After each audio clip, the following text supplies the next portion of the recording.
Men from Amherst, Massachusetts. Bob Carpenter, Larry Conley, we had these two leagues getting together Friday night, and Temple took care of Memphis. Different kind of game tonight, Larry, and one club feeling its way, the other looking to get back to that big dance. Yeah, Bob, right now I think this Marquette club needs a win at home. They cannot afford to lose another one because of that schedule that they've got. And for the Massachusetts Minutemen, obviously a full complement of players tonight. They've got Monty Mack back in the lineup and anxious to see how he's going to play. Monty Mack back from a shoplifting rap. He had to sit out, but he's in there tonight. And for Bruiser Flint, it couldn't have come quickly enough. Not only Monty Mack shooting it, but Shannon Crooks, a point guard. And Larry, we've got a couple of really good players running the points tonight. Indeed we do. Shannon Crooks played point guard the other night, but he scored, or two guard, played two guard and got 20 points the other night. He'll move back to his regular position as the point guard tonight as Mack goes to the shooting guard. And, of course, for Tom Crean, Cordell Henry, only 5'10", 160. Whitney Young High School, Chicago. This guy can motor. Yeah, and he's the one guy that they really depend on to shoot some from the outside besides Wardle. Only 31% the other night in that loss against South Alabama. They need his shooting as well as Wardle's. Jim Burr throws the ball up, and the Minutemen in their road maroon will have it. And it'll be Shannon Crooks running the point. They run sets, and they try to work Monty Mack off screens all night long. Marquette opens up in a man-to-man defense. Tom Crean told us at breakfast this morning, guys, I'm going to mix it up on my defenses, but we'll open man-to-man. His man-to-man principles come from his buddy Tom Izzo over in East Lansing. So they'll do some zoning tonight. Oh, Crooks, look how quick he is on the baseline, but it got away from him. Wardle up with it, and Cordell Henry for Marquette of Conference USA. And Mass opens up in a man-to-man defense, too, so both clubs going mano-a-mano. John Crean wants to play more up-tempo this year. He says, we're not very good at it yet. For the last couple of years, back to the days of Mike Dean, it's been a very deliberate, low-scoring sort of offense. There's a good backdoor look. Miller blocked, getting it back. Namaka. Then a kick to Henry. Shot clock got refired, and Cordell misses everything. Not a good start for either club, and big roadblock at the midcourt line. Both guys went down. Crooks stopping his dribble. Aluma Namaka went down after he fell right over the top of Kitwana Reimer. They call him Kit, and so will we. Tom Crean, second year. I'll call him anything he wants me to call him. As big as he is, you can see Reimer going down, Namaka right over the top of him. Aluma and Kitwana going down in Milwaukee, of all places. We've got some jostling away from the ball. Miller, and on his back, Kit Reimer. That'll be his first. Tom Crean, 4 years an assistant with Tom Izzo over at Michigan State, 15 and 14 last year. And Bruiser Flint, 5th year at UMass. And there have been whispers that some influential people sort of interceded on his behalf to keep the administration from dismissing him after last year's 17 and 16. Interesting conversation with him today at the shoot-around. He was talking about the way the officials have been calling the season so far. Very concerned about the way they're playing, and already we've got another foul on the inside. 2 fouls called, both of them off the ball. Well, it looks like Numaka got that one. Aluma Namaka, pardon me. So the two guys who tumbled down a moment ago got their fouls just about close together, and a minute and a half in, well, we have yet to score here in Milwaukee. Bob, in the early part of this season, I'm really seeing a lot of that being called, too. The referees have really cracked down on the rough play. Point of emphasis this year. From the right side, a 3, and it goes down for guess who? Monty Mack. I'm going to tell you what, I'd love to watch that guy shoot. I was watching him the shoot-around today. He has got the picture-perfect jump shot. Great quick release. And Tom Crean says if you're going to guard him, you better have your hands up before he gets the ball, because he releases too quickly for you to get in his face. I think what we'll see tonight is the full Monty. You've been waiting for that, haven't you? Yeah, I guess the Conley comeback is complete now with that one. Here's Wardle spinning, hanging, and scoring. Very nice. Both of the shooting guards we talked about at the top of the show and the way they can get to the basket. Wardle with a nice move to the inside, and already he and Mack have put up the points. 3 2-minute men on the exchange. Winston Smith on the left wing. 5th year senior. There's Mack with the swing to Crooks, and we've got a foul away from the ball where Jackie Rogers was jockeying with Namaka. Well, let's take a look at the back attack right here. Nice screen down on the inside, and an excellent one that time by Jackie Rogers, the freshman. Watch it. Quick release. Not even putting it on the floor. Just catch it and go up with it. Well, that is gorgeous. Has to leave the game. He gets 2 fouls in the first 2 minutes and 28 seconds.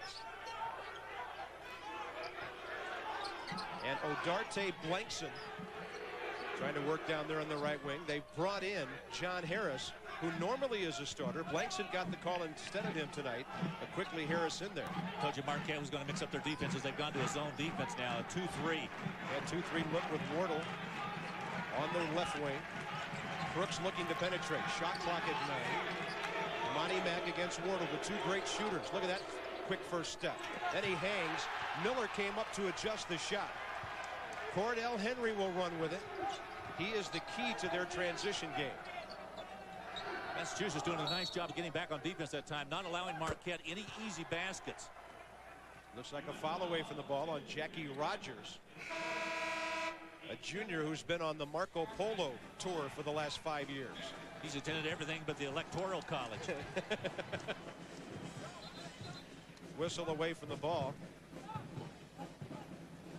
Middle of your screen, number 2, Jackie Rogers, hand checking, and we have seen it both offensively and defensively. Trying to clean things up down low during the exempt games before these regular games got started. We saw the trapezoid lane, which helped clear things out a little bit more.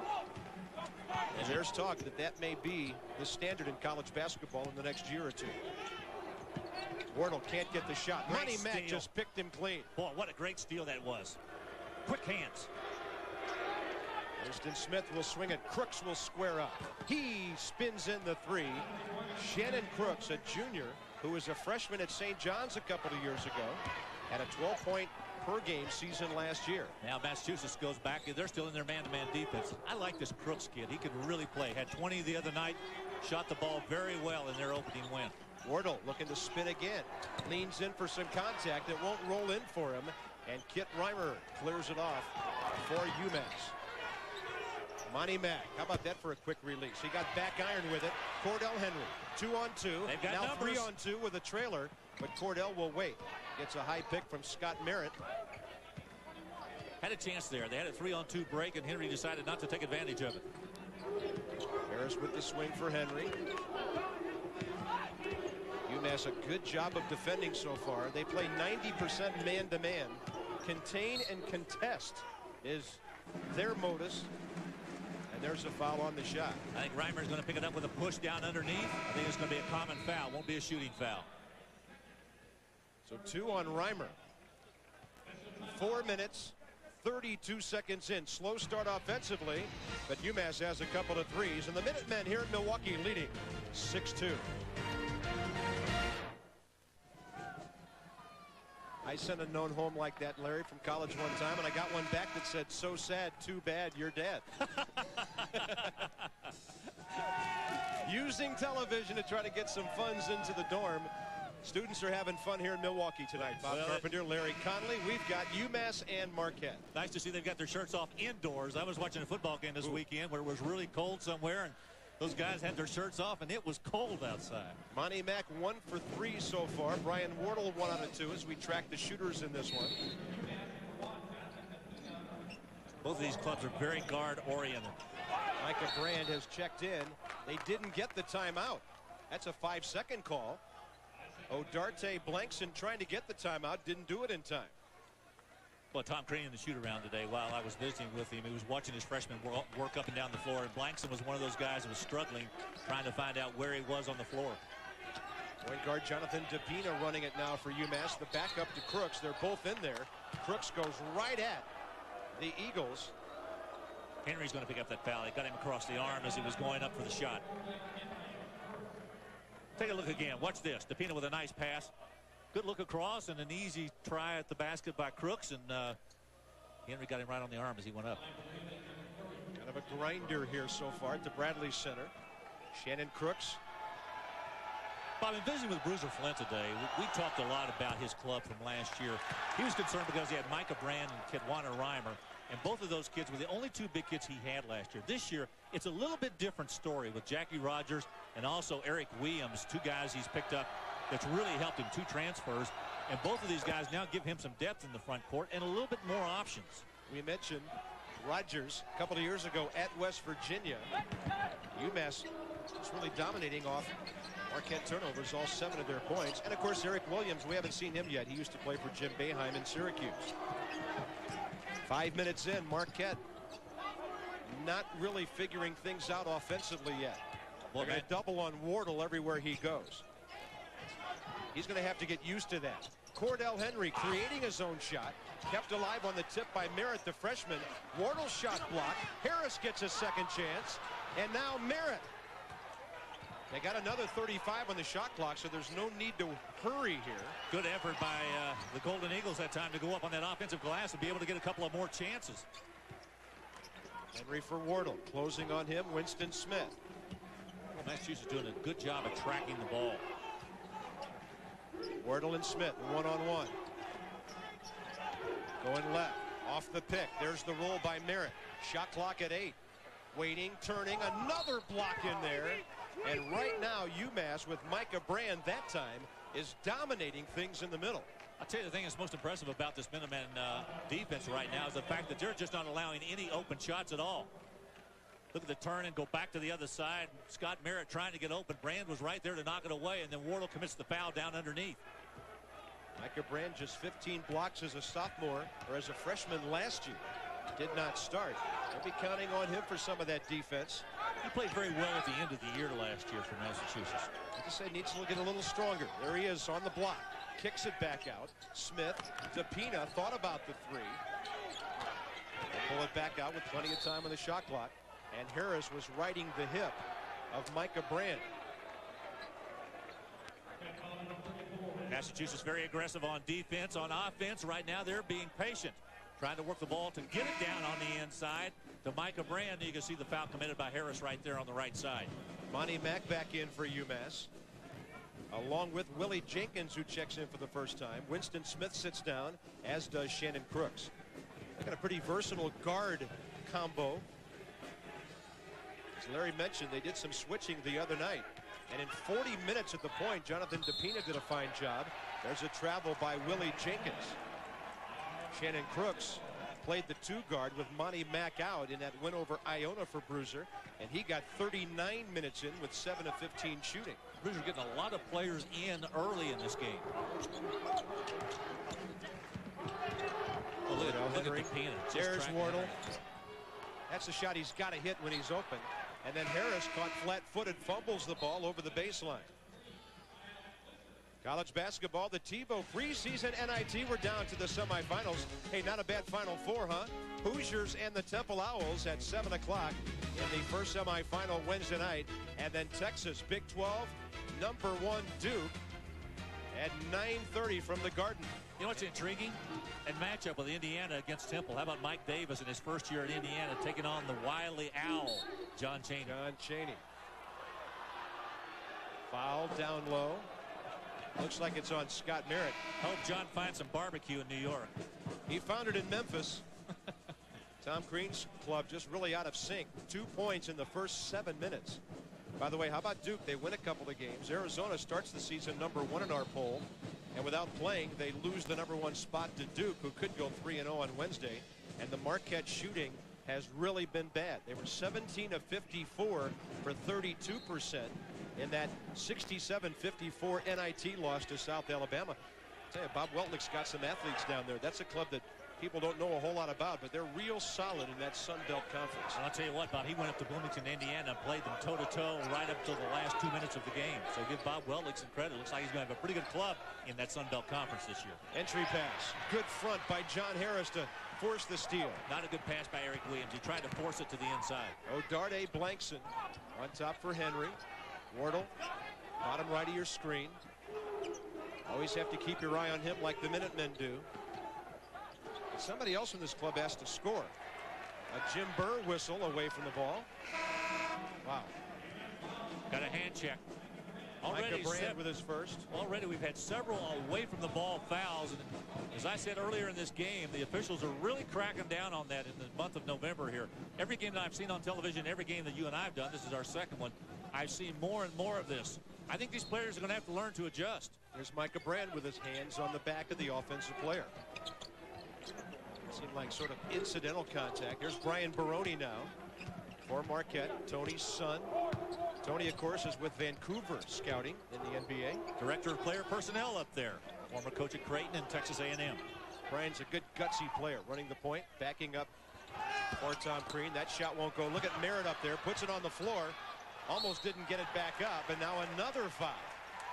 Well, I got to give Marquette a lot of credit. They're struggling getting their shot off and getting it in, but they're doing a good job of going after the glass on the offensive end. Having scored 2 points only to this point, give him credit, particularly Merritt on the inside. He's gone to war in there. He's got 3 offensive rebounds already. Good-looking freshman, just needs a little bit of weight. All-stater. Wauwatosa, Wisconsin last year. East High School, he really considered some big schools. Kentucky, Duke, Syracuse, Michigan on that list. Tom Crean told us getting him was my #1 recruiting priority from day one when he got this job. Well, the one thing he wants to do, obviously, is to get him bulked up a little bit because he doesn't have a lot of weight on there. He's 6'10", weighs 235, and probably could carry 250. 43, Aluma Namaka with a couple of fouls checking back in. Sitting down, Odarte Blankson.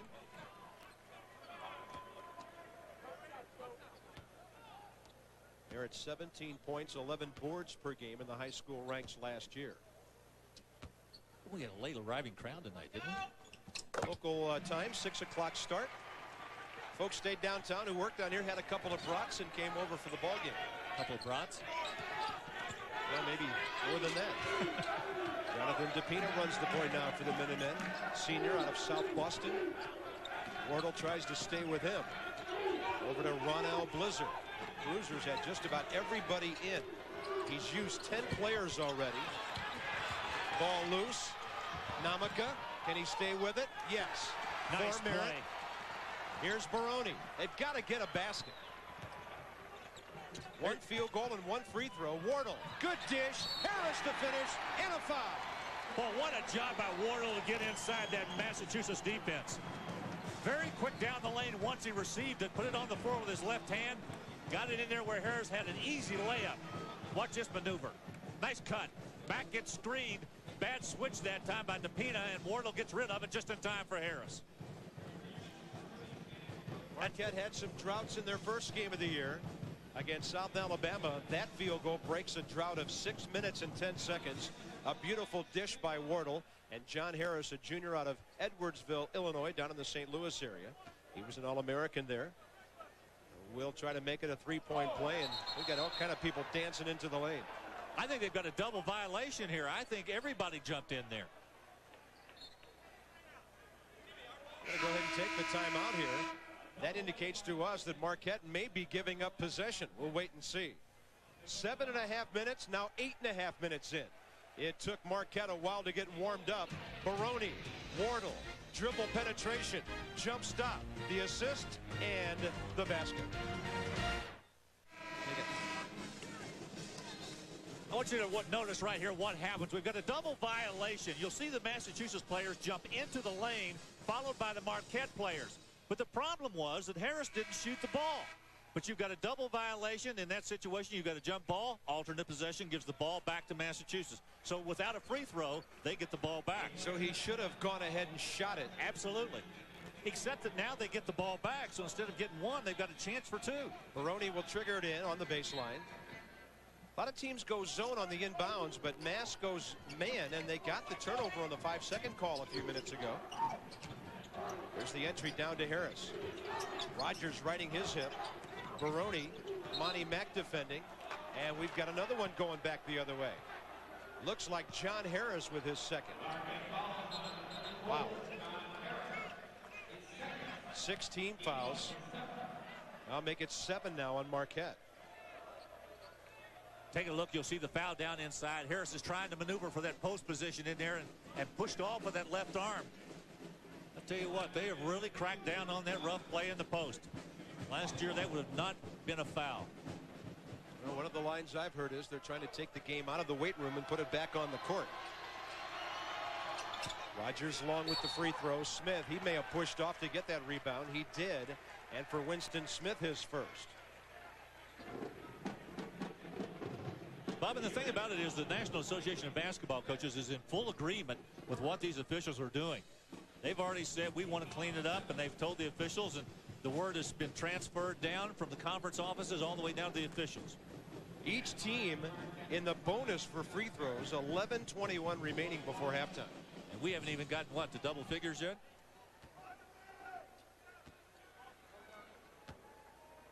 All three of those rebounds offensive for the freshman. Nice rotation. Second point of the night. Scott Merritt, very skilled offensive. They love his hands, the way he passes. The only complaint that I heard from Tom Crean about this young man was he had to get a little bit better defensively, but what freshman doesn't? Right. Bit of a sore lower back. He heard it in practice the other day. Doesn't bother his stroke. All three of his from the line. And a 7-7 score as we near the 9-minute mark elapsed.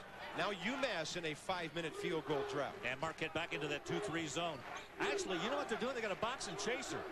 Baroni's chasing Mack down underneath in the basket and left part of your screen right there. The other four players are playing zone. Watch Baroni chase the baseline. Entry pass squirts through. They look for a bounce pass in heavy traffic for Eric Williams, and you would have to call that a high-risk pass. Baroni running the point after doing a nice job on Monty Mack. Crooks now out front picking up Baroni. Namaka trying to pull his way in. That shot blocked. Wow, Williams way up there. Tom Crean wanted goaltending, but Eric Williams up there got it before it started coming down. Crooks well off with the three and skying for another rebound. His fourth is Merritt, and then they got in a little bit of a hurry, and Baroni just fumbled that ball out of bounds. Tough break for Marquette at the time. Merritt had it trying to get it to Baroni, and he couldn't come up with it. Watch it again. He loses, it goes down. Now he's trying to save it up to give it to Baroni, and he can't handle it, and it goes out of bounds. Look at Brian Baroni diving. He was in high school at Consolidated in College Station when his dad was the coach at A&M. We've seen Tony dive on the floor a few times, too, over the years. He did it less gracefully, though. He was one of the most emotional coaches we ever saw in the college ranks. Entry pass. Williams. Tough little pass to the other side of the lane.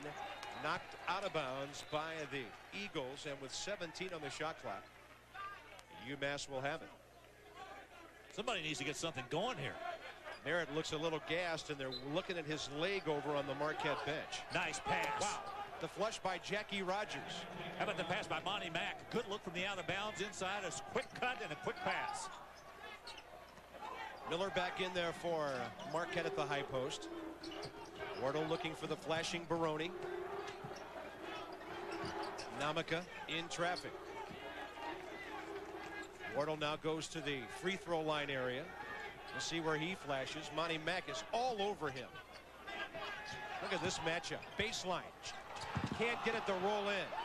Ryan Wardle's going to have to work very hard for his points tonight.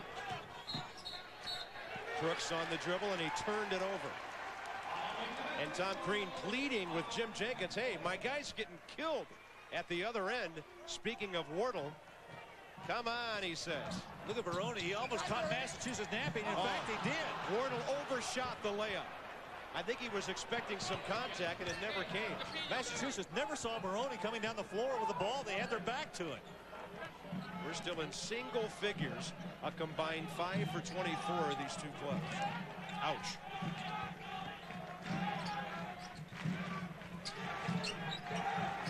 Monty Mack looking to catch and shoot. Baroni knocks it away from him. The ball will not spend a whole lot of time in Monty Mack's hands. Odarte Blankson and Cordell Henry back from Marquette. Jonathan DePina, who backs up Shannon Crooks, will check in for UMass. Marquette really struggled the other night against South Alabama. Only 31% field goal percentage and 28 from three-point land. Look at this move to the outside. Mack trying to get inside. Good slap away. Shot clock at 5. DePina working off a high pick by Williams. Rattles out on it. Rebound, the man they called Dot, Odarte Blankson. UMass is really clogging up the middle. You look at that maroon out there, you wonder what it's going to be like when UMass plays Temple. It'll be a war inside. Rogers and Harris having a WWF night in there.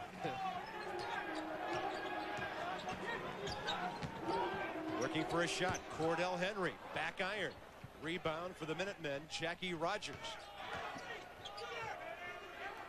Monty Mack had that early 3, and that's been it. Bob, I think this is the equivalency of a shutout being pitched in baseball. I'll tell you, the ERA is going down as we speak, every time down the floor.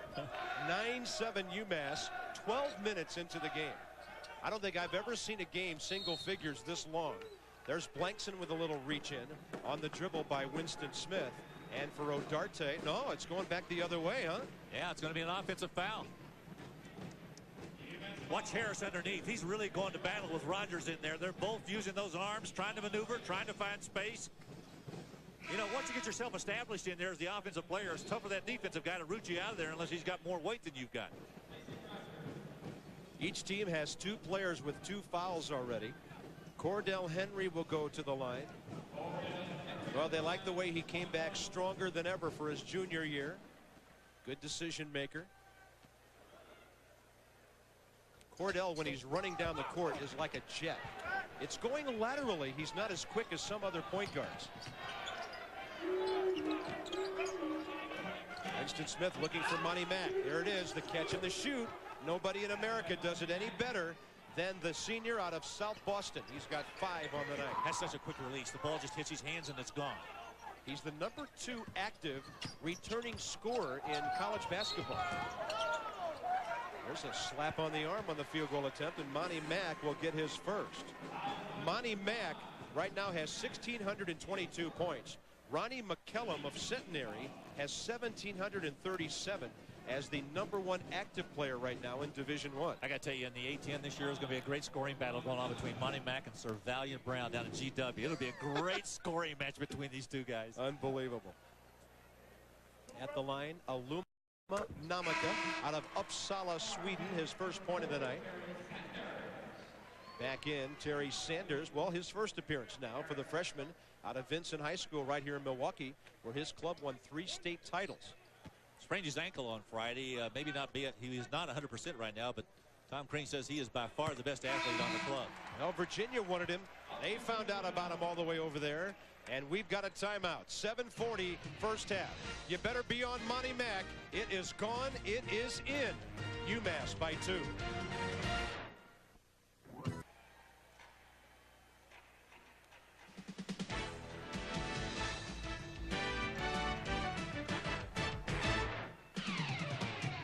Well, Marquette, a program with great tradition. Al McGuire, his 295 wins. National championship for Al way back in the 70s. 20 All-Americans have played here. Guys like Jim Jones, Bo Ellis, Butch Lee, Maurice Lucas, Doc Rivers, Dean the Dream Meminger. Great tradition here in Milwaukee, and we certainly pass along our best to Coach McGuire. Absolutely. Struggling these days, Absolutely. But hanging in there. One of the great guys you'll ever meet. He's terrific. I sat there in Atlanta in 1977 and watched him win that national championship.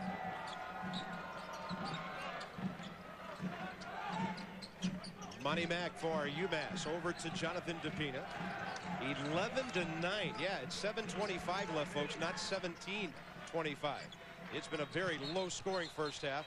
And there's Micah Brand moving his feet all over the place. Yeah, he really was shut down by Miller. Miller had a good position on the inside, and he bounced his feet a couple of times trying to get position. UMass 8th turnover. That's the thing that's kept them from pulling away from a club. Marquette shooting 2 for 19. That's got to be goaltending. Yep, absolutely. Micah Brand with his hand up in the net. And a basket for Odarte Blankson. Nice cut on the baseline that time. Blankson got to the inside, and actually it was Eric Williams, the guy who slapped it out of there. A 2-0 run by Marquette ties the game. That's about how it's going right now. Another whistle. Mack fouled by Cordell Henry that time. Mack got to the ball. Henry trying his best to keep up with him. One thing about Monty Mack is not only does he have that good quick release, which we've talked about already, we've heralded the way he shoots the ball, but he's very quick at getting open. I mean, he finds a way to use screens. He doesn't need a screen. He can get open on his own if he has to. I asked Jeff Arnold, the associate coach for James Bruiser Flint today, to describe Monty Mack on offense. He said, we run 1,000 screens for him. There's Bruiser. St. Joe's alum is Bruiser, Philadelphia guy. And reports out of Amherst had during the offseason that people like John Calipari, Bill Cosby, who earned his master's and his doctorate at UMass after his days at Temple, and Julius Erving interceded on his behalf. Evidently somebody in the stands with one of those laser pointers. That's why the action was stopped. That would be the straightest thing we've seen all night. Monty Mack on that UMass career chart. Jim McCoy is their all-time leading scorer. Monty started number 5. And he's got 6 tonight. No, Dr. J is not on that list. He only played 52 games a couple of years. Marcus Camby didn't play a full career. He's not on the list either. Although Marcus did have 336 blocked shots. Played on that 96 club that went to the Final Four. What a club that was for John Calipari. In fact, they won 5, 8, 10 championships in a row with Calipari at the helm. Yeah, his last 5 years. On the dribble, Namaka. Entry pass, a tough one. Miller. Shot clock now down to 10.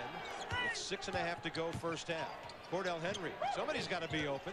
Somebody's got to shoot. From Sanders. 4 on the shot clock. Down it goes from Cordell. His first basket. And for the first time, Marquette leads. They go up 13-12. Trying to answer too quickly, maybe. Eric Williams back iron at the other end. Here's Henry running with it. DePina shut him down very quickly. Henry was trying to penetrate deep into that lane to find somebody who was open. Henry sees DePina slip.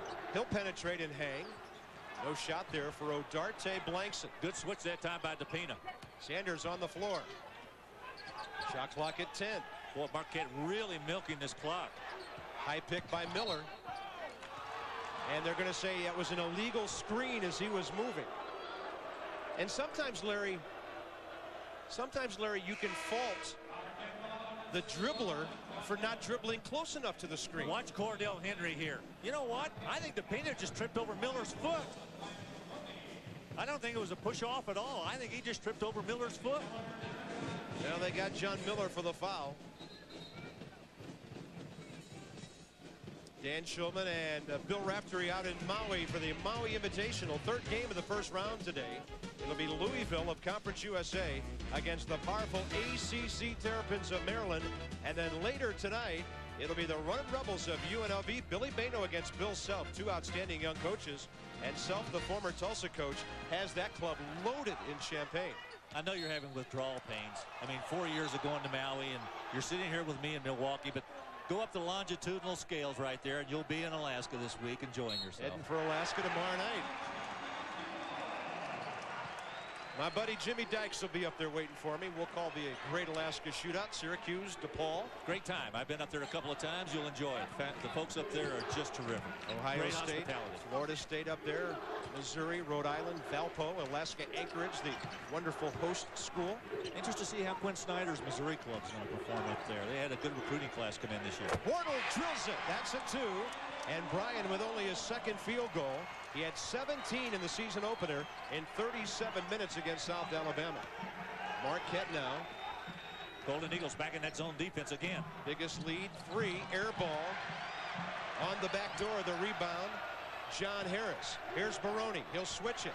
Blankson, the pull-up. Back iron. Harris keeps it alive for Marquette. Blankson from the corner.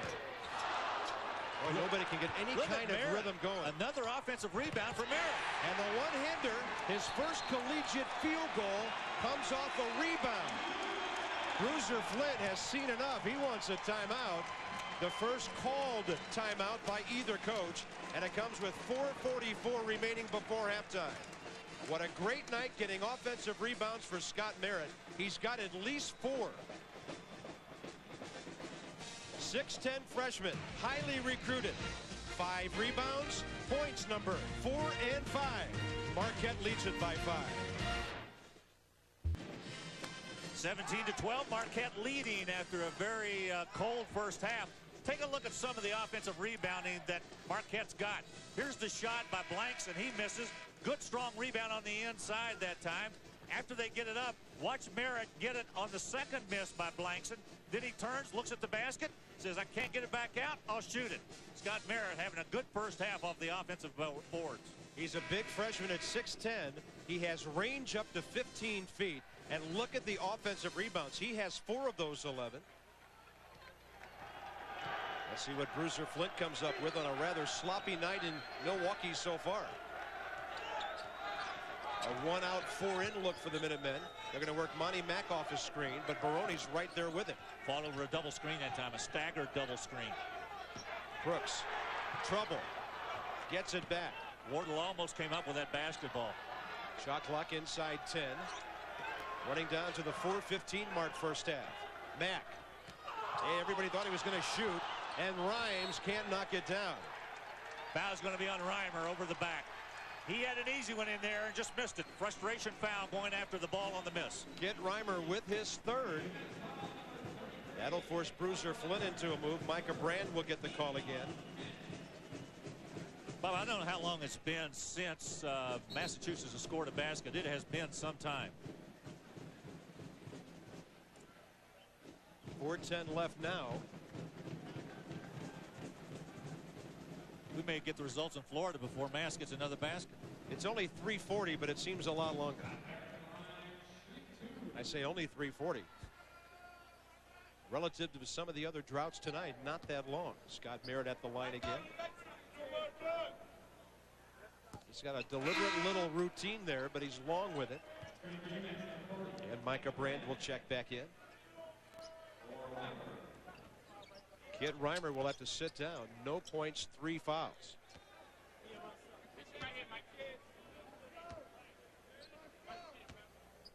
Merritt very deliberate.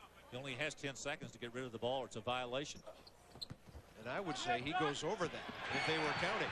Blankson, another offensive rebound for Marquette. The ball missed by so much it really came out long. Clock under the 4-minute mark first half. Well, Crook's really hawking Baroni. Picked by Merritt. Backdoor Harris. Baroni found him. Somehow or another, they just left him alone. They forgot about him because they were watching Baroni with the ball.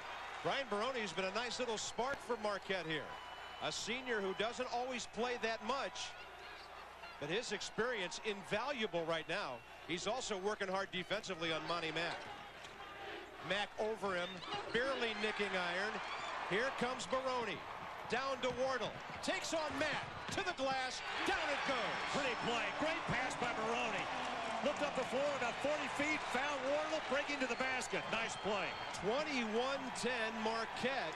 It's now a 14-1 run. And yeah, this one is a run. Capina open. Blankson fell down, and there's Harris on the back of Crooks. And for John Harris, that'll be his third. An unfortunate break that time for Harris because the ball kicked along and Crooks was right there to gather it in. Over the back was Harris. Well, Massachusetts really struggling from the field.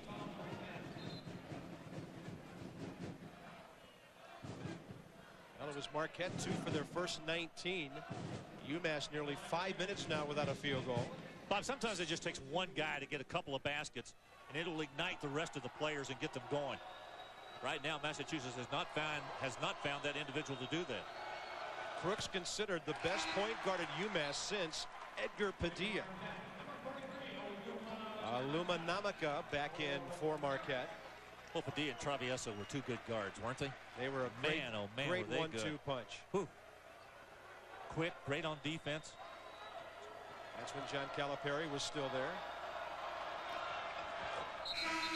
Crooks has 5 on the night. 3:04. It's been all Eagles for the last 6 or 7 minutes. A 14-2 run now, and they're doing some great job of getting the ball around. That was Baroni, the flush by John Harris.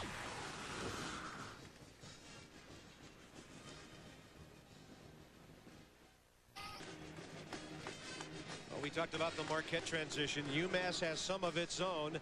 John Calipari, a good run, but if you go back before that, mid-60s to the late 70s, a gentleman by the name of Jack Lehman had a pretty good run.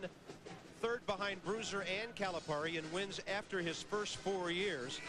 But they didn't play quite as many games back then. There's Jack working with Bob Beeler on the UMass Radio Network. Jack, of course, on the left. 217 wins, 8 Yankee Conference titles. Tell you one thing, he's not missed any meals recently. Big Jack. He is some character. He's a great guy. Yeah, he really is. Jack's a gym rat. That's what he is. You meet him, you know you've talked to a guy who's been around a lot of gyms. Yeah, the UMass Minutemen in the Yankee Conference back then. Final 3 minutes, first half. Bob Carpenter, Larry Conley, Bradley center, Milwaukee. A little ragged, but Marquette starting to tune up that offense a bit. Here's Wardle looking for a penetration. Can't roll it in. Kept alive by Brand. Namaka gets the putback. His first field goal for Marquette. And another offensive rebound for the Golden Eagles. Boy, are they doing a job on that glass. You know, it's amazing. Contain and contest. Boxing out. One of the principles of that 90% man-to-man UMass defense, and they're not doing any of that tonight. Illegal screen by Massachusetts, and the Golden Eagles will go to the free throw line again. Eric Williams with his second. Tonight, Marquette scores 7 points in the first 12 minutes, and then 14 in the next 5, and UMass looking a little befuddled here on the road. Let me ask you something. You and I have done a lot of college basketball games through the years. Do you think that this refereeing, officiating the way it's going in November right now and perhaps into December will cause the players to begin to change the way they do things? Are we going to see a cleaner game, a less physical game? Larry, I think it might be a combination of two, and that's a really good question. I think we'll see it cleaned up a bit. But I also think when you get into conference play, I don't think they're going to call it this closely. I don't see how they can. I would agree with that. And certainly not in March. But it's going to have an effect. It'll take a while. Marquette already with 24 rebounds. Massachusetts with the 10.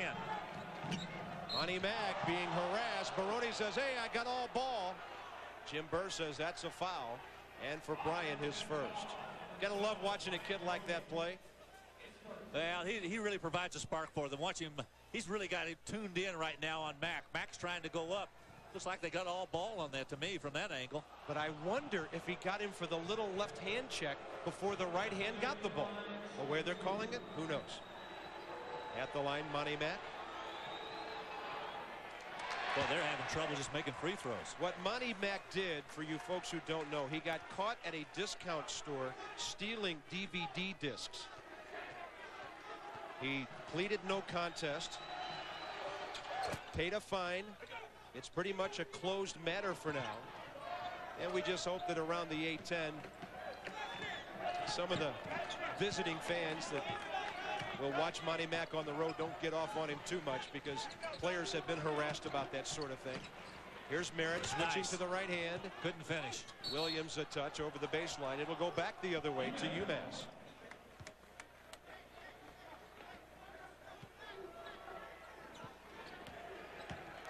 Three-guard lineup out there for Massachusetts right now. Brooks the entry. Down it goes to Jackie Rogers. Looking for the turnaround. Short. Got his own. Ball knocked away by Wardle. Brooks has it. Down to 1:45 first half. Bruiser Flint feels more content right now going with his three-guard lineup with Mack, Crooks, and DePina. DePina looking at a little trap out there. Just for a moment. Brooks. Boy, Marquette getting after him. Williams, nice pass. Good pass. Backdoor. And it rolls around for Jackie Rogers. His second field Best goal. ball movement we've seen from the Minutemen in about the last 5 minutes. That was excellent passing, particularly by Eric Williams. 9 for 30 after the very slow start. Is Marquette. Namaka long with the three. Long rebound. And a foul underneath on the Eagles. Odarte Blankson his first. Our Super 8 Motel halftime report. Bill Pito and Digger Phelps in there. We've got a surprise for you from the Garden Isle. The UConn game against Dayton. Arizona beat Chaminade handily this morning. Louisville and Maryland play tonight over at the Maui Invitation. Wayne Duke, who puts that tournament together, the former Big Ten commissioner, has 7 clubs other than Chaminade who were in the NCAA tournament last year.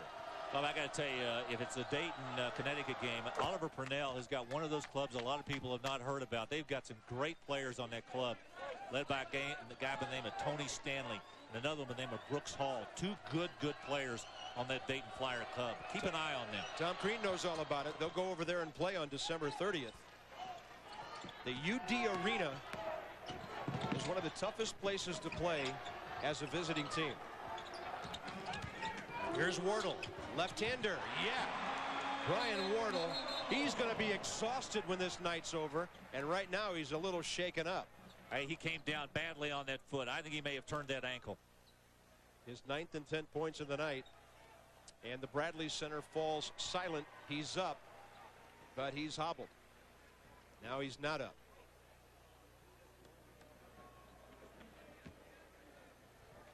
Trainer Ed Quick out there with the head coach Tom Crean. Excuse me, Bob. I was going to say it was kind of an awkward landing that he had when he made that turn. He came right across the lane, and it looked like that left ankle gave on him as he started to turn and lay the ball up with the left hand.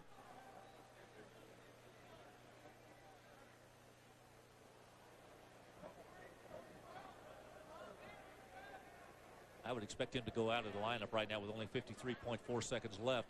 No reason to risk injuring it any further. Well, you're looking at the absolute key to the Marquette team walking off there. Now watch him make this move. Now he comes around. Now watch the left ankle. Oh, you know what? I think he probably stepped on one of the players' foot. Jackie Rogers. Yeah. He stepped on the foot of Jackie Rogers, and that turned his ankle. Well, he's walking a little bit better now. Yeah.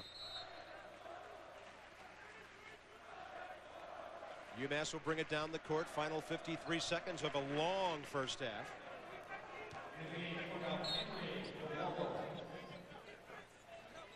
Ed Quick and his associate trainer Tara Kramer will work on him over there.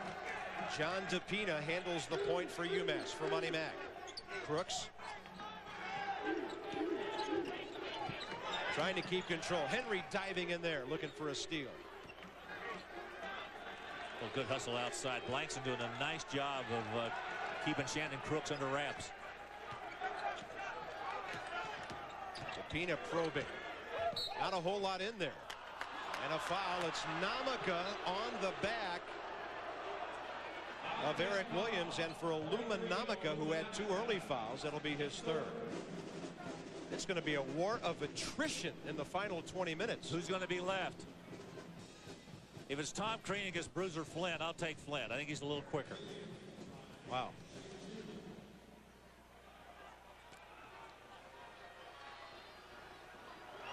UMass with nobody on the left side of that lane.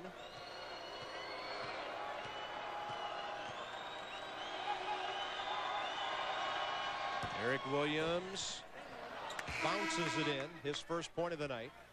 Didn't play last year after his transfer from Syracuse. That's Micah Brand back in. Jackie Rogers gets a seat. Eric Williams as a sophomore, 6 points and 3 boards for Jim Boeheim 2 years ago. And 3 points a game as a freshman. He's one of the Brooklyn kids out of that great program at Robeson High School. Then he played some prep ball. He was an All-American at Milford Academy.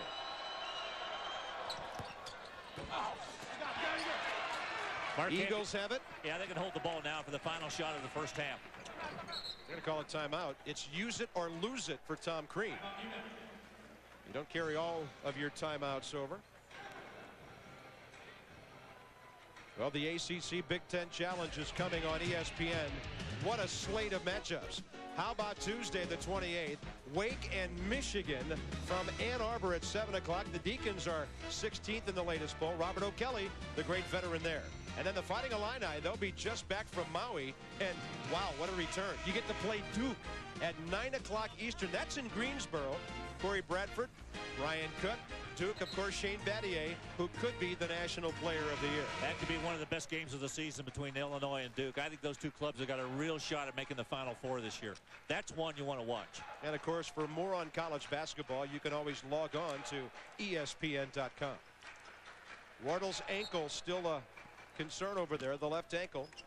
Evidently, they're not too worried about swelling, or they wouldn't have taken that shoe off. Final 15 seconds. Cordell Henry runs the point. Pulling his way in, Merritt. Micah Brand blocks him cleanly. Then Merritt got it back. 2 seconds. Baroni off balance, and down it goes. He was already off the floor when he let the shot go. How about Brian Baroni, his first basket, but more importantly than that, the spark he gave this club late in the first half. His defensive work was outstanding, but that play right there gave them a big lift going to the locker room. Watch the save right here. Miller kicks it to him. He's already up in the air, knows he has to get rid of it. Yeah, look at me.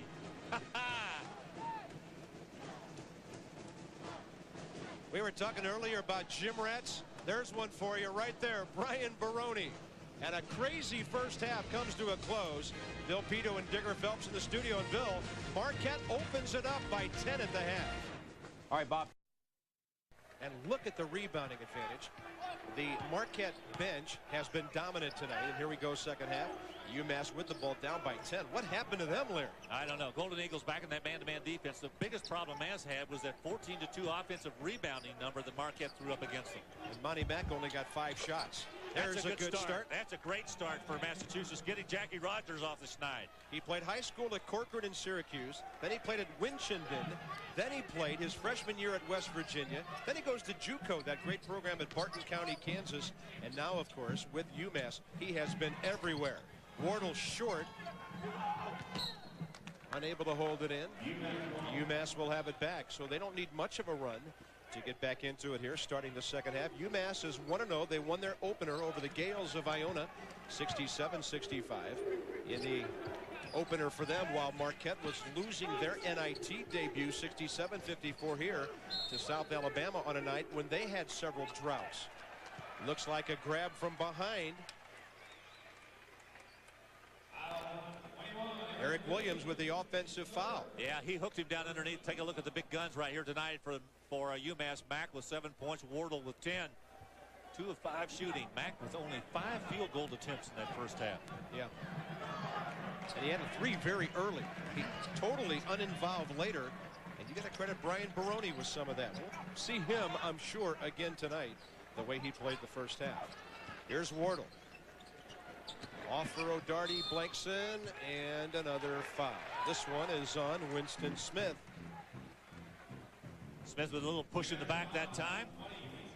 And once again, the officials calling it tight again. Both of these clubs are going to have to adjust to these officials. Now, these games aren't as long as college football games. Getting close. Yet. They're checking in at about 3 hours and 45 minutes on some of the college football games, and that's got the networks and the NCAA concerned these days. College basketball has always been a tidy little 2-hour package for us. Some of these games will be a little longer as they call it this closely early in the year. Good hustle by O'Darty, blanks in that time to come up with that loose ball. Cordell Henry for Wardle. The 3 rattles up, rattles in. Well, when you're a good shooter, what do they say at the pool hall? The good shooters get the good rolls? You know what, though? I was watching him on his 2 jump shots. He's not getting that good elevation with his J because of that ankle. Very fortunate to get that one to roll in. 2 minutes in, 32-21 Marquette. On the wing, Money Mack. Back to Smith. He'll reverse it as they look to Crooks. His jumper goes down. Hey, what do we got here? Some people warming up? Good sign right there. Rogers hits one. Crooks hits one. Massachusetts getting that offense on track. Here's Henry working off a high pick by Miller, and Cordell drills in his second field goal of the night. You know, anytime you're guarding a guard that can shoot that well, you do not go behind screens. You go over the top. He went behind the screen, and that allowed Henry to get the shot off. Mack, catch, shoot, 3. Oh, are we lighting it up now? Well, I know they didn't take him outside at halftime. They must have put on some warm-ups because they've come out firing. Here's Wardle. The kick for Henry. 2 in a row. A little long. Rebound, Money Mack. 4 Minutemen on this break, and it's behind Crooks. And a dive in there by Mack.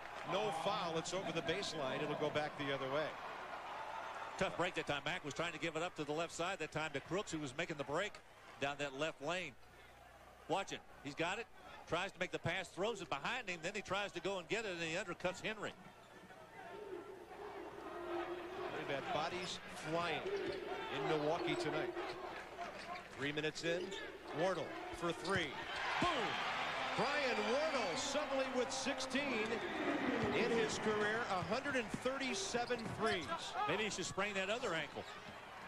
He's got the rebound. Now he does. It's out of bounds off Jackie Rogers on a very alert play. Hey, 70% of Brian Wardle is still pretty good in Division I. I'll tell you, he's still coming out of the screens with not as much alacrity, not as quick, but he's still getting there. Alacrity? Oh, yes. Now, we've worked together a long time. I've never heard that one. Can you define that for me? Stay with me. Okay. Alacrity. I didn't know you majored in vocabulary at Kentucky. There's Marquette with Wardle and Henry. Little two-man game. A little cross-court give and go. Offensive rebound. Stripped away. Good job by Crooks that time to get that one. And a little thievery underneath. Crooks down to Rogers. Leaning in. Yes. And a foul.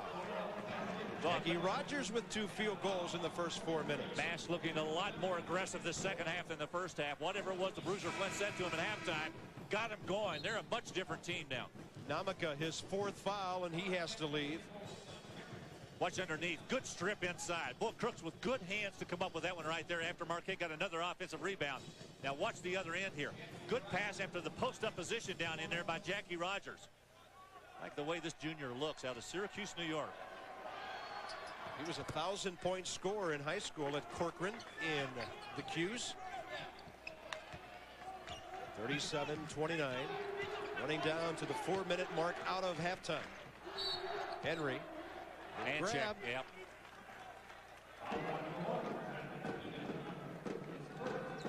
Jonathan DePina with his first. Excuse me, Bob. I was going to say I am more and more convinced after every game that I see now that these players are going to have to begin to make some adjustments. Not only the players, I think the coaches are going to have to start to look at this and start to handle their practices a little bit different.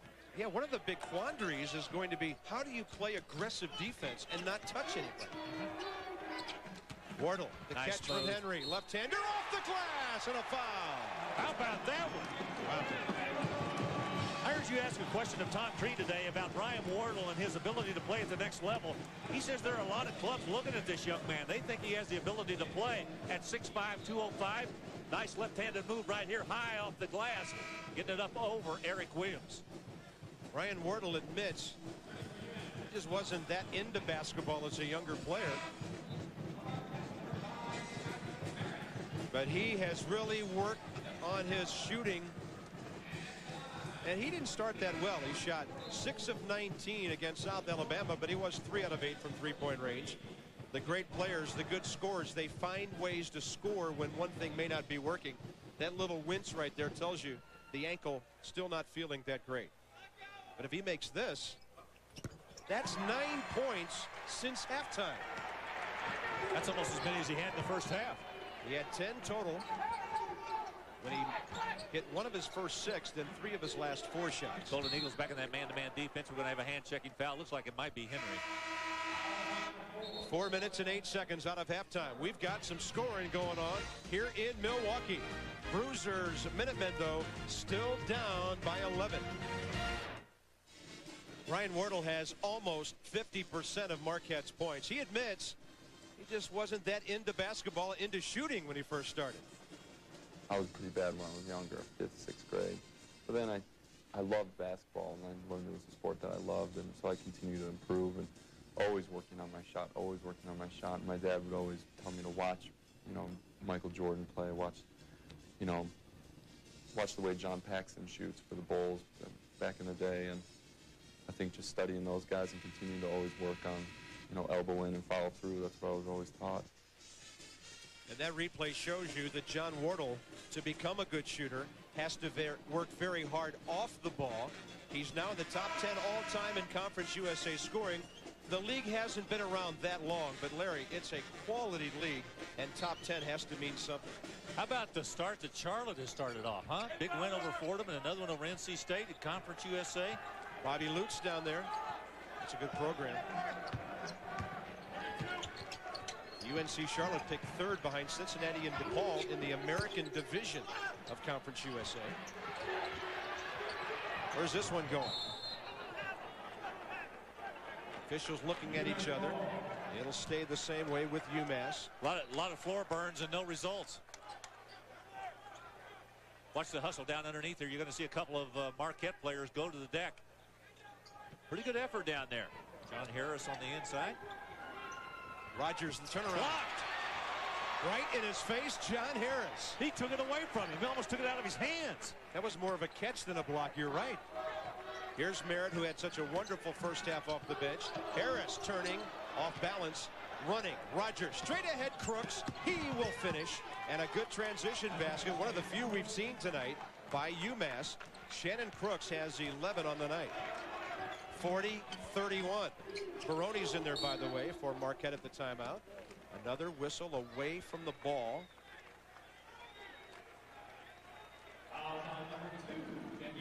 Jackie Rogers is got a third. hold on the inside. Watch Rogers right here go up. He never even got the ball out of his hands. Rogers with a nice outlet pass right here to Crooks on the break. Always look up the floor. If you're a guy with the basketball and you got a teammate, check the floor up ahead of you. You may have somebody up there. Wardle off with it. Monty Mack will run with it. Baroni hurt on that play. Here's Mack bouncing it in. Rogers turning, banking and missing. Reimer over the top, couldn't finish. And Merritt says, I'll take it. Ryan Baroni shaken up at the other end. It looks like he took a shot to the head or something. A little bit dizzy coming down the court. He gestured over to Jim Byrne and Tom Crean. I need time to gather myself here. He was right in front of the Marquette bench over there. He might have gotten a shot to the, it looked like the eye. Pretty good block on the inside. How about Merritt getting up there with those long arms once again, trying to reject that ball shot by Jackie Rogers. Good battle underneath, too. Marquette gives it up. Crooks, the turnaround. Down it goes. Shannon Crooks with 13 on a giveaway over on the sidelines by Marquette. Nobody went over to throw the ball in. It really wasn't a timeout. There's Baroni. A whistle. Merritt dueling with Reimer. And it looks like 4 on Kit Reimer. Downtown Milwaukee, the Bradley Center, home of the Bucks and the Golden Eagles of Marquette. Carpenter Conley teaming up for you tonight as once again get here further into the month of November. It's tournament time on ESPN. We got the Maui Invitation already started. The NIT Wednesday night. The Great Alaska Shootout starts on Thursday. It's a great week. Always one of the great weeks for college basketball. I want to know one thing. This Thanksgiving week. When you go up there, you're going to do some dog sledding? Absolutely not. You crazy? Wardle. I'm a city boy, Larry. I don't know about that kind of stuff. Give me a public transit bus and I might go around. Just remember the lead dog always has the best view. I suppose that goes without saying. Here's Merritt. Better get rid of it. Does Wardle. Saved it? Nope. Nope, did not. Good effort that time by Wardle. Just couldn't hang on to it. He tried to get it to Blankson on the sideline and threw it up in the press section.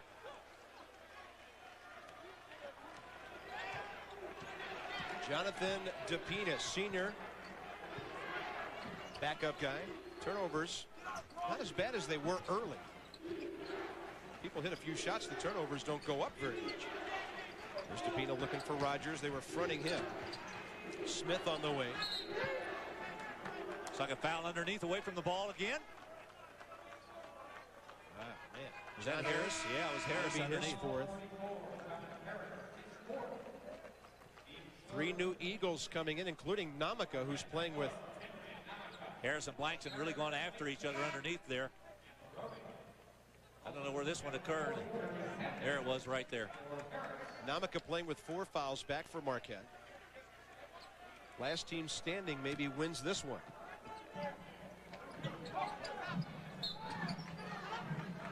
Is that timeout? They had to take a timeout. Yeah, they couldn't inbound the ball. Well, Bruiser Flint was really upset. Looked like I'm not sure he was after right there. Looked like Winston Smith couldn't get the ball inbounds. Marquette leading it 40-33. And by the way, as long as we're talking tournaments, how about the Puerto Rico shootout? Friday, semifinal number 2 will determine the teams. You've got Stanford, ODU, Rick Majerus' Utah club. He's a former Marquette coach. Memphis, Georgia, Indiana State, Miami of Ohio, and American are down there.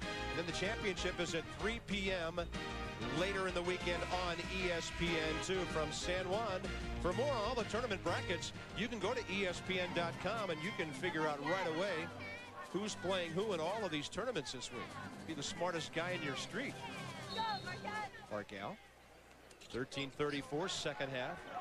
Marquette by 7. They get it inside. And the put back, yeah, Jackie Rogers. He is so active. I tell you what, he did that in a heavy traffic too, right underneath the basket. He has 11. Henry for Wardle. Matt's really closing out on Wardle now, not allowing him to get the shot off. Working back around the perimeter. 7 minutes out of halftime. Wardle being watched there by Winston Smith. He wants the screen. Nice job by Smith to get around it. And he got a late one. Got a late one down there from John Miller. And Brian Wardle has 21 playing on a bad ankle. Smith made a nice move around the screen, then got down inside and gave up on him when he hit the baseline. Maybe expecting a little help, but Wardle was staying right at it. He's really had to work hard to create his shots tonight. To keep him out of foul trouble, they've got Namaka out there guarding a point guard. Better keep your hands off Depina. He does. Entry for Mack, the release, a foul. It appears to be Cordell Henry. That'll be his 4th. Bob, take a look right here. You'll get an idea. Watch Winston Smith get around the screen. Nice job right there. Tracking. Then he gives up and lets Wardle go all the way to the baseline and pick up his 20th and 21st point. This game has been a foul fest. Each team was in the bonus in the first half with 11 and a half minutes remaining before halftime. Monty Mack at the line. 11 on the night now for the senior. Ryan Baroni back. Monty Mack, 1,628 points. He's closing on Tony Barbee. He needs 15 to tie Tony, who's now an assistant, of course, with John Calipari at Memphis. There's an undercut by Williams as he went down. That'll be his 4th foul. Who is going to finish this game? This may be one of those 3-on-3 tournaments with the last few minutes. You know, the 10th, 11th, and 12th player are going to become very important here in the final minutes of this game. Watch the battle underneath right here, and you can see the foul committed. Undercut.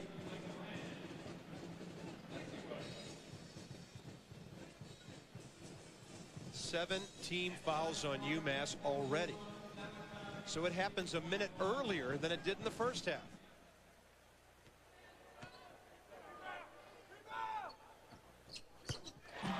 I know it's a point of emphasis, Larry, and I know they're trying to clean some things up.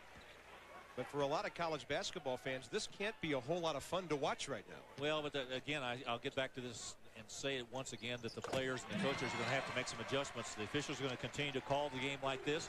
You've got to make adjustments with your defense. There's Brand, double team, trying to bull his way through. Good stand-up straight defense by Marquette. They let him play that time. And then we've got Baroni.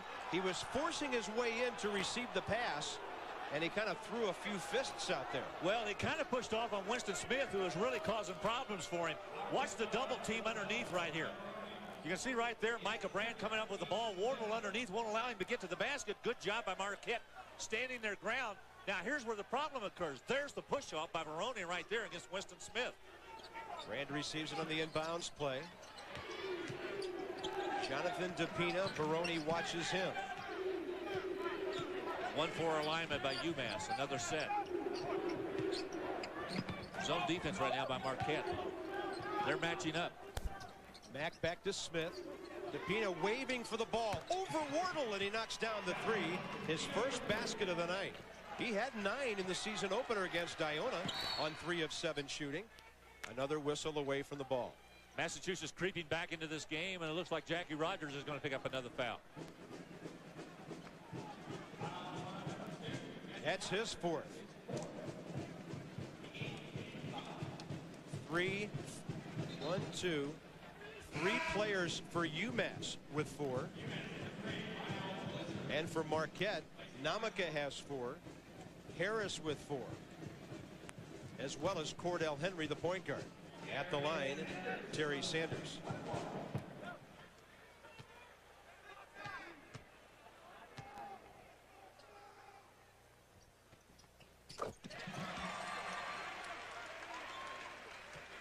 Sanders, a nice-looking freshman. I was asking Tom Crean today if he'd recruited Sanders coming out of high school. He said, yeah, but said his grades weren't quite what we needed, so he took off and went to Hargrave Military Academy to kind of get those grades up. He did, and they brought him back.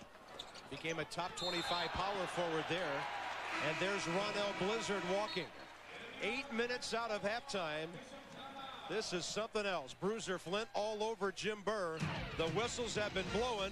The threes have been flying. That time, DePina, Marquette by 6.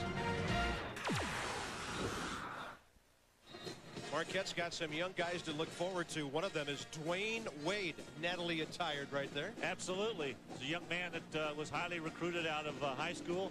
In fact, scored 89 points in one day in a tournament, 48 in one and 41 in the other. Lighten it up.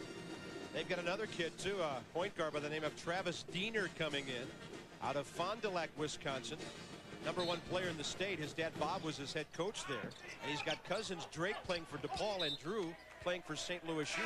So this Diener thing is a Conference USA family affair. I'll tell you what, once again, Marquette having difficulty inbounding the ball. Massachusetts really denying that inbound pass. Most clubs zone out of bounds. Watch Massachusetts. They're all over it man-to-man. Entry Nice for pass. Miller. And a foul. That's what you call making an adjustment. That's the risk you run by going man. If one guy gets beaten, it's a layup. Well, Miller set a good screen that time, and they forgot about him because he was rolling to the basket. See the roll right there? Micah Brand with the foul.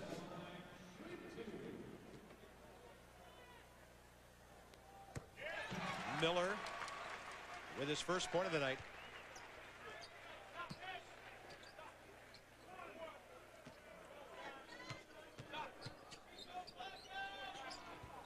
Well short on that one.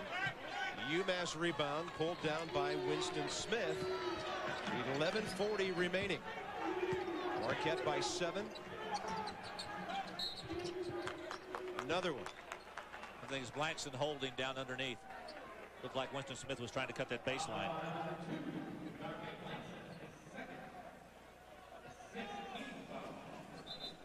Now Massachusetts is into the 1-and-1.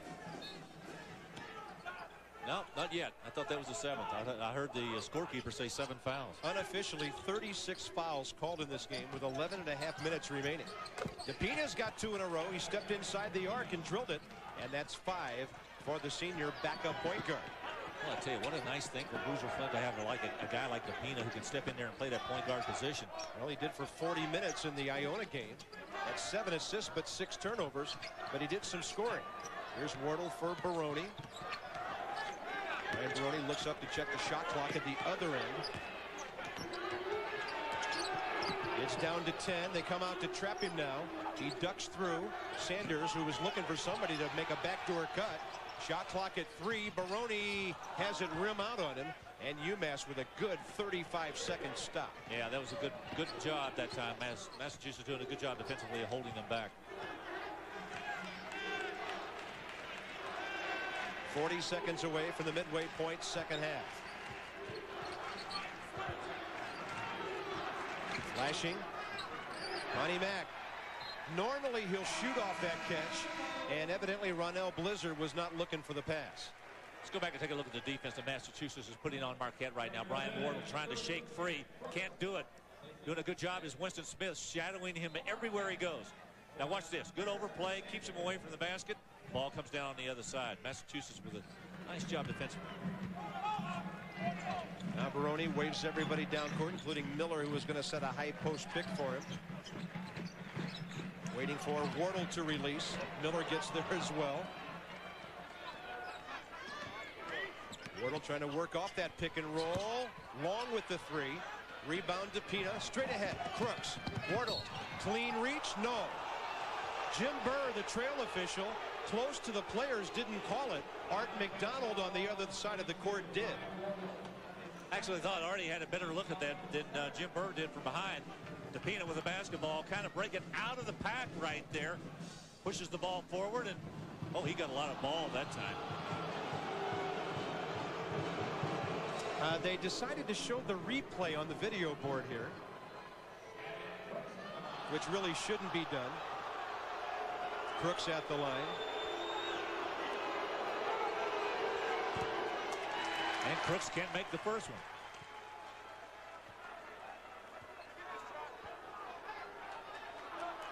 Yeah, there's the replay that was on the scoreboard.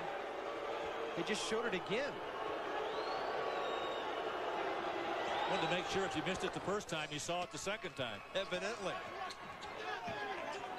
4-point game. We've got 10 minutes to go. Maroney runs the point for Marquette.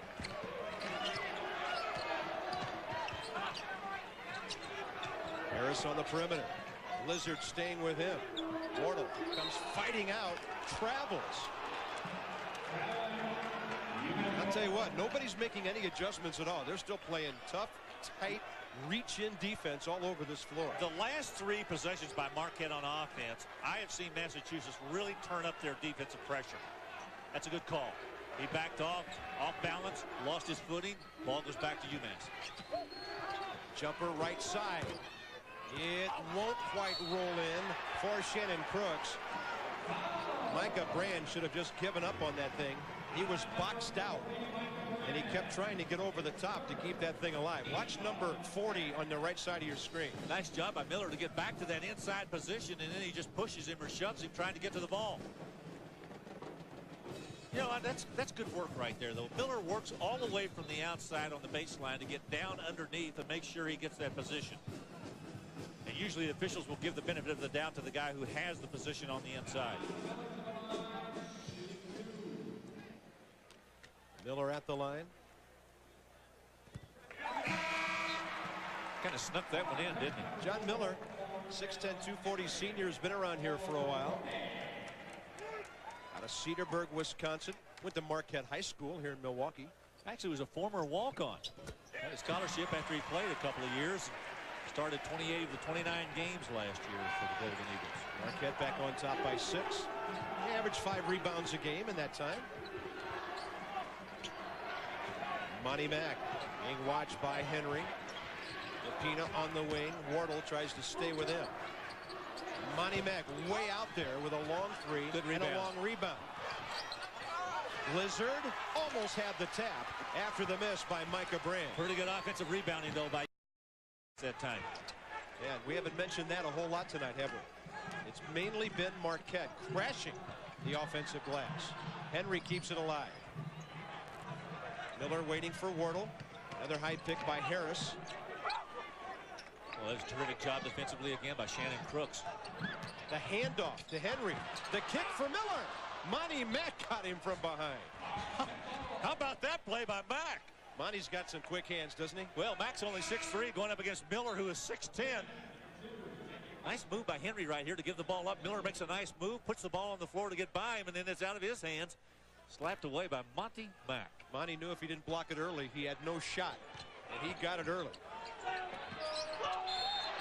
5-second call. Well, once again, Marquette struggling to get the ball inbounds. That's 3 times tonight. A 5-second call at each end, and then after Brian Baroni got shook up in this half, nobody ran over for a half-court inbounds play. You know, if the guy's struggling getting the ball in, you got to break to the ball, get there to get it, to help him.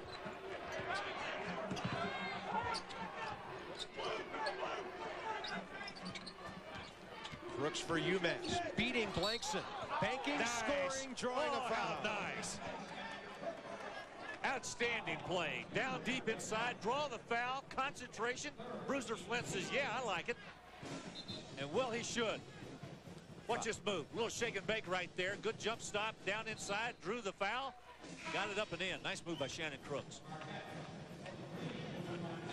Alumanamika running back into your screen right about now. He will replace O'Darty Blankson, who just got his 3rd foul. And at the line, looking for 17 on the night, Shannon Crooks.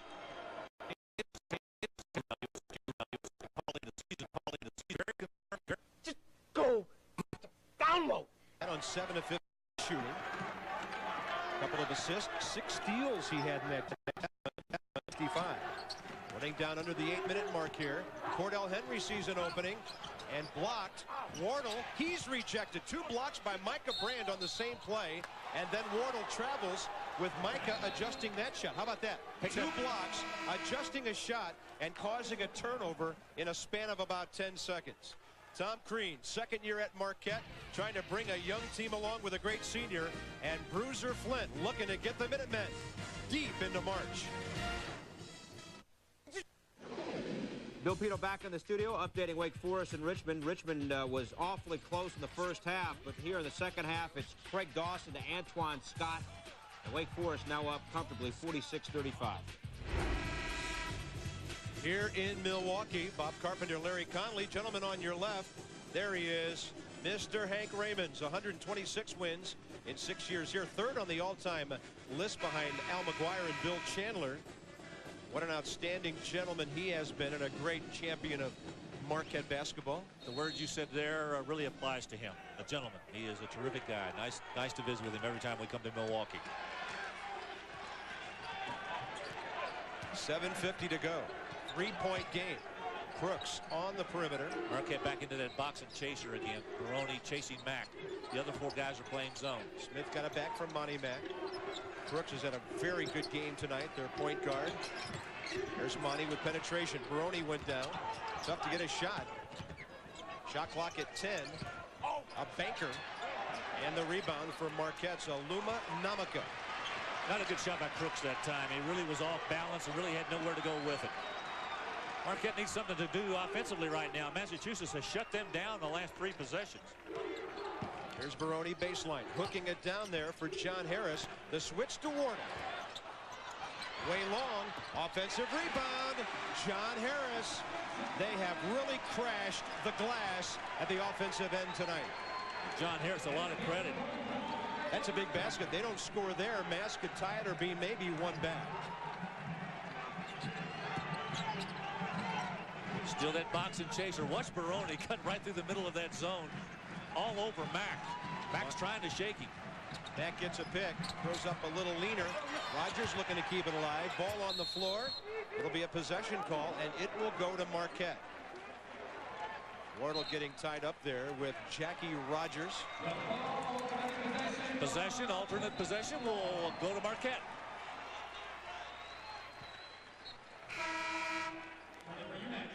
Jonathan Tapina, steady point guard, checking back in for Bruiser Flint. 6:35 remaining. There's Tapina, who's had a 3 and a deuce here in the second half.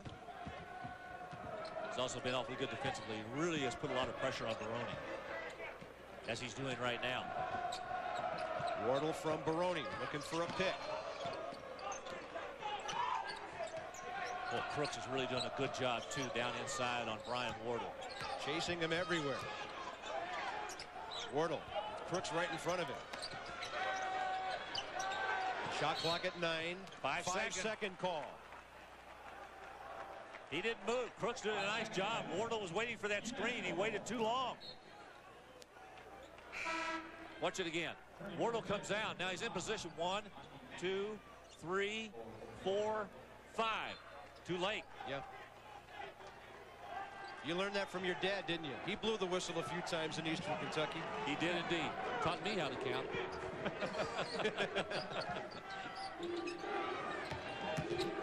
Monty Mack. Oh, Baroni stopped him cold. I'm telling you, Baroni's done a nice job on both ends of the court. Namaka tipped away from behind. Jonathan Tapina. Marquette will keep it for the first time tonight. We'll see Greg Clausen, their 6'11 senior out of Dixon, Illinois, who doesn't play a whole lot, but he's a great student, and he's been a credit to this program for 4 years. There he is on the perimeter. There's Baroni. Probably just give Miller a little bit of a break. Yep. Namaka won't go for it. Rebound in there by Reimer. Kitt's got it for UMass. Running down to the 5.5-minute mark remaining. Rogers, turnaround, sweet on the touch. How about that? Clausen comes in and immediately Bruiser Flint goes down inside against him. Right. Nice play. Rogers had to be so strong to get the shot and then so soft with the touch.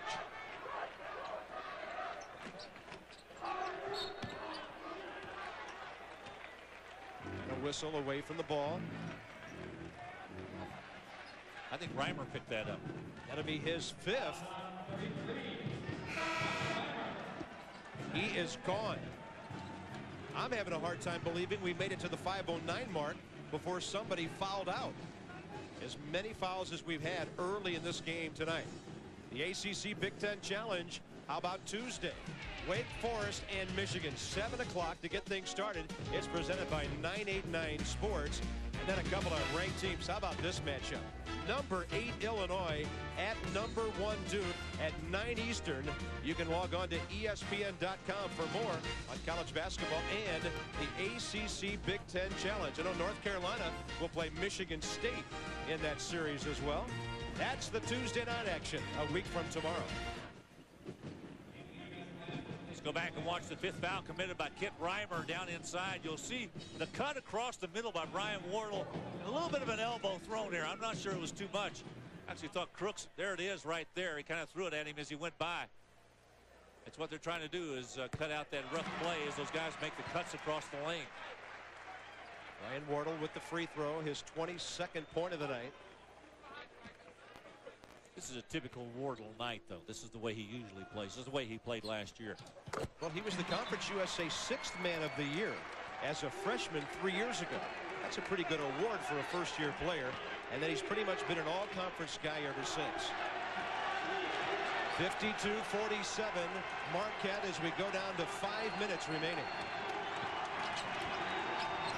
DePina squares up. He's got another 3. What a second half DePina has had. All 8 of his points. That shapes one off the lead, and it's 52-50 as they exchanged a 2 for a 3. DePina doing the job. Foul. Monty Mack with a reach in. How many fouls is that? I know you keep track of all this. Can you total that up real quick? Well, I had 36 about 5 or 6 ago. Once again, so nice move by DePina right there to nail that one from the outside. Yeah, we're right at the 40 foul mark, somewhere close. UMass doing a much better job from long range than is Marquette. 44 fouls. 23 on UMass. Namaka with his 7th point of the night. Do you have any ink left in your pen? Not the red one.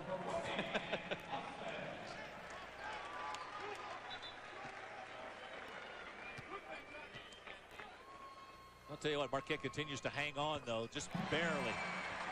UMass trying to make a run at it right here. DePina with a great second half. 4:35 to go. Marquette refusing to give up the lead, though.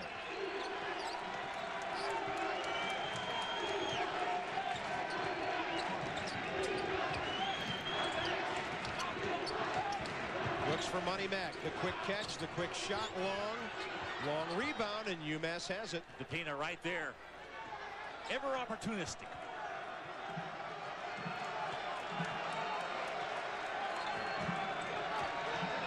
Rogers trying to establish post position down inside. Harris trying to keep him out of there. Under 4 minutes to go. Monty Mack turning. Nice great pass. What a great pass. Jackie Rogers with 15. He's at 11 of those since halftime.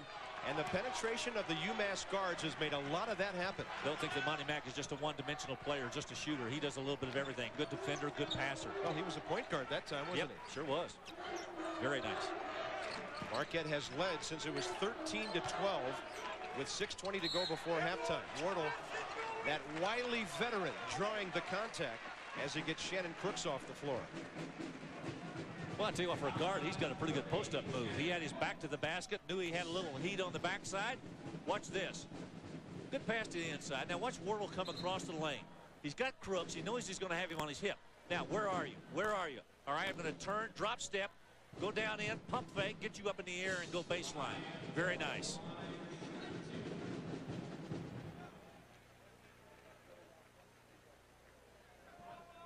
Bob, one of the things I like about Brian Wardle is he's just not an outside shooter. This guy has a full game. I mean, he can go down inside. He posts up well, comes off of screens well, puts it on the floor and gets his own shot. Been a pretty well-rounded game. 24 for Brian Wardle tonight. 3:32 remaining. It's Marquette still hanging on. UMass still hanging around.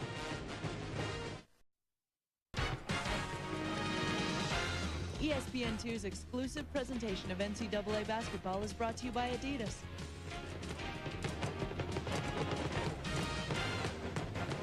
Atlantic 10, UMass, Conference USA, Marquette on a cold, cold November evening here in Milwaukee.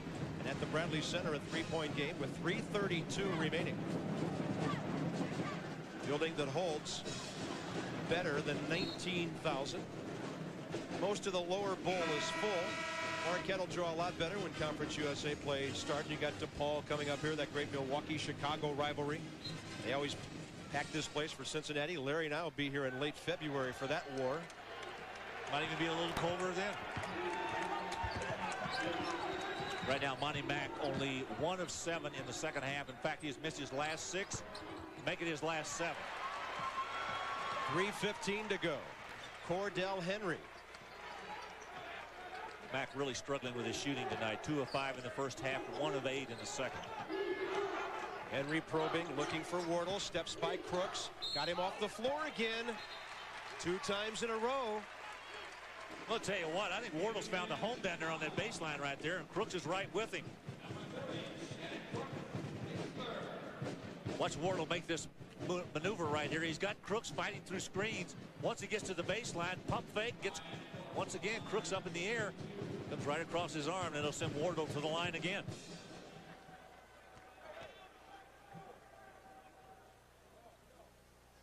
Ryan Wardle now 25, giving him 42 points in 2 games this year.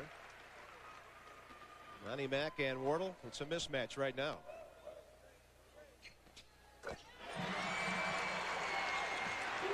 That gives him 26. We'll update that number. Final 3 minutes. Marquette by 5. DePina shovels. Rogers the flush. Foul before the shot or the pass. Boy, they're going to get a break right here. Marquette is. They're going to get the push down underneath. Rogers had an easy dunk in there after DePina gave it up. John Miller on the foul. His second.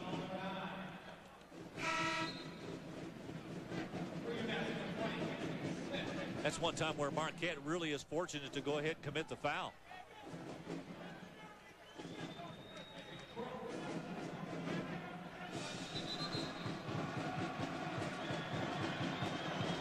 Is that 5 fouls on Miller? I only have him for 2. I think they may have the score might have gotten the wrong number. 35 Miller. Maybe they thought it was 34 Harris, which would have fouled him out. It was Miller. And Mass is still in the 1-and-1. They're not into the double bonus yet.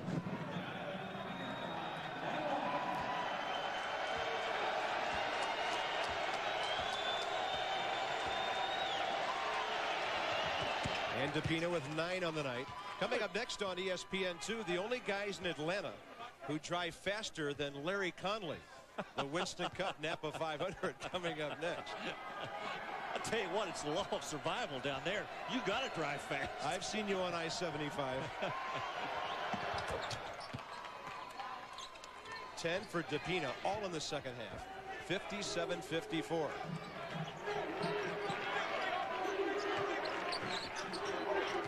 Henry with a bouncer and a kick.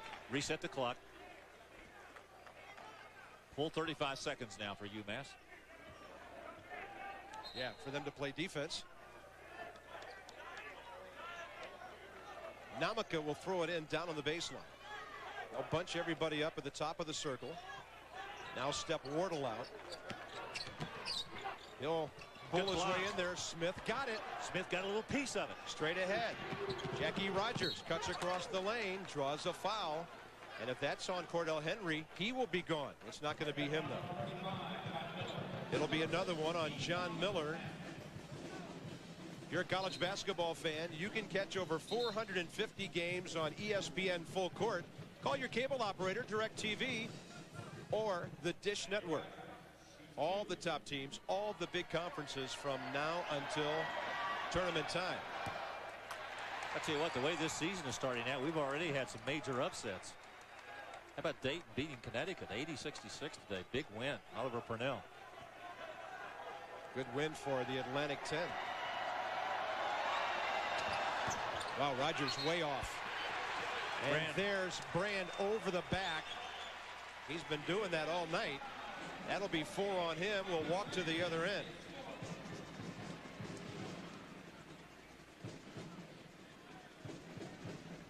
Once again, watch number 40, Micah Brand right there. Good screen out by Miller. Went right up over his back to try to get the ball. You know, it was almost automatic. Did you see him turn around and turn his palms to the sky? He knew it. He knew it.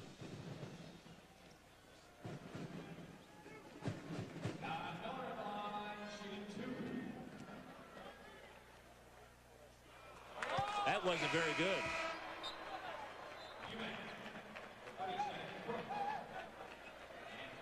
Eric Williams back for UMass. Got to get a little closer than that. Shannon Crooks will join him.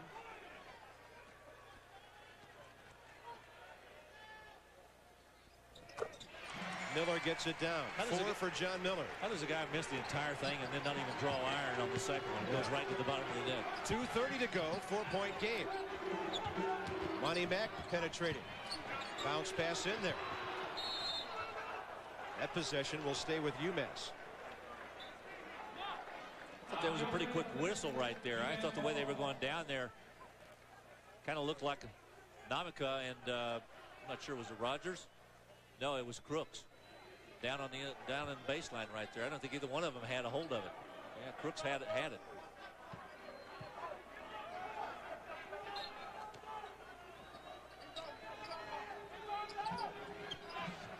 Great entry pass. Crooks from DePino. Wow, how did that ball find its way through there? I think Marquette just lost him defensively down on that baseline. Somebody forgot their man. Shannon Crooks with 19, 12 of those in the second half. Running down to the 2-minute mark. We're going to have 50 fouls in this game.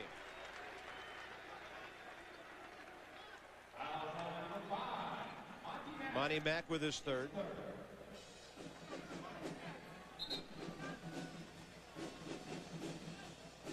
I tell you, we may have more points scored from the free throw line tonight than we will have in field goals made. Well, we'll have to put those numbers and crunch them and see how it comes out. Namaka with 9 on the night. 7 of those from the line. Marquette for a 4-point lead here. Nice touch. So important to be able to make those free throws, particularly if the game's going to be called like this all year. Tom Crean exhorting the crowd. They want a defensive stop here in the final 2 minutes. Mack driving. Henry got him. No, he turned it over. He palmed the ball.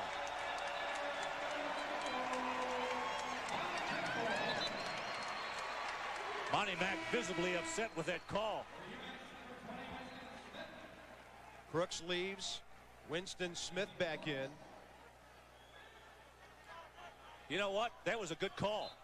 You see that little hesitation? He kind of put his hand underneath the ball, carried it, and kept on going. Excellent call by the official. Running down to 1:45 remaining.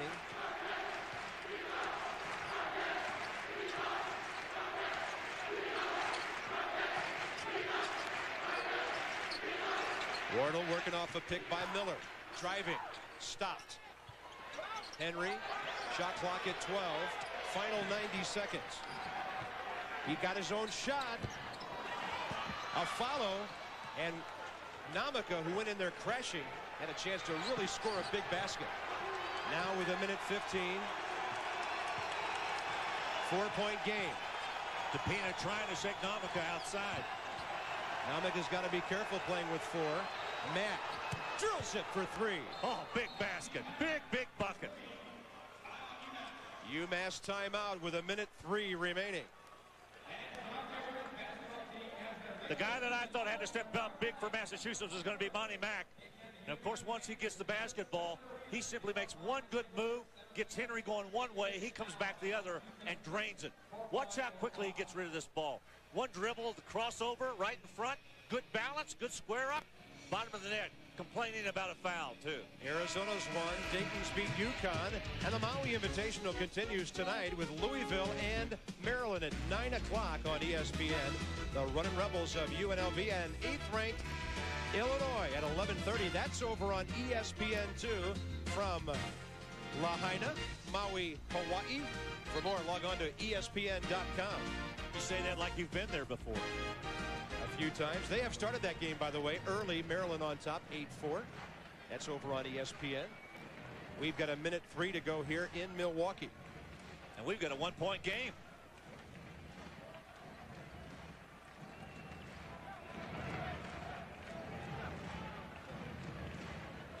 Jim Burr, the official, carrying the ball down to the baseline, getting ready to toss it in as Marquette. Massachusetts definitely will get the ball back again.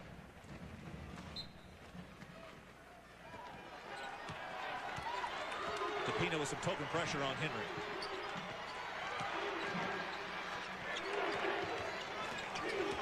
Henry probing around the perimeter. Namaka on a good look. It's in there. What a good pass by Brian Wardle. Boy, he looked just in time down inside. Paloma Namaka right there to grab it. Watch Namaka make the cut across the lane. One quick bounce. Strong move to the inside. Draws the foul inside from Eric Williams. Well, Wardle with a nice look. You know what the key to that was? When a guy makes a cut and gets open, get him the ball as soon as he gets open. Then go over and hit him in the chest. Timeout with 50.1 to go.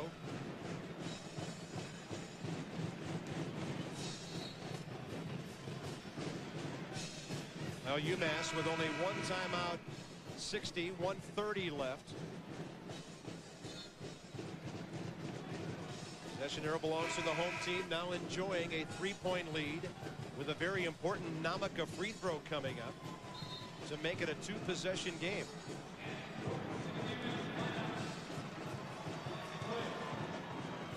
Game was much better in the second half, Bob. Both clubs really stepped it up. The offenses were clicking a little bit better, and certainly the defense turned it up a notch or two. Big one by Namaka. 13 for him. Final 45 seconds. 63-59 Marquette. Watch Mack. Watch Mack. Henry fouls him, and that fouls him out.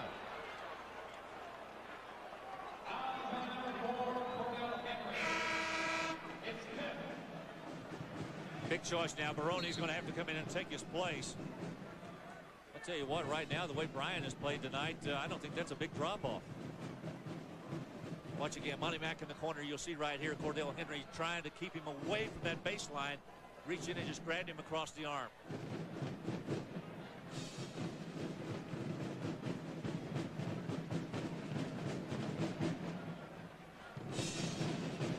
.6 seconds remaining. So what do you do now? Obviously, with the free throws for Massachusetts, if Mack drains both of these, it gets them to within 2. I'm sure they're going to come out and just put a little pressure because Marquette could hold on to this basketball. Who would they foul? Who would they go after? Baroni? Winston Cup Racing next from Atlanta, the Napa 500. We wrap this one up from Milwaukee. Monty Mack at the line. He's at a 14-point night, his first game of the year after being held out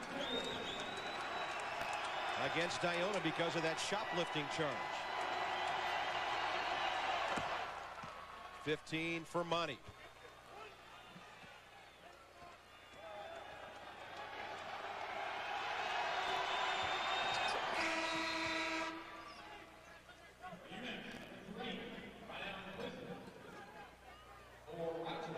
Now Massachusetts has a chance. They're going to have to press and foul immediately. Here's the pressure. Looking for the steal. Nice job. Good Namaka job. beats the pressure.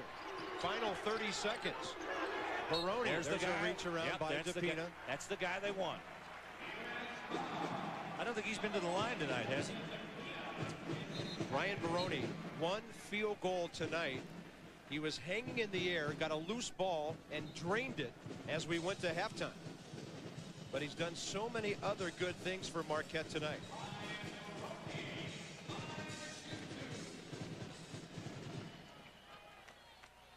Two big ones right here.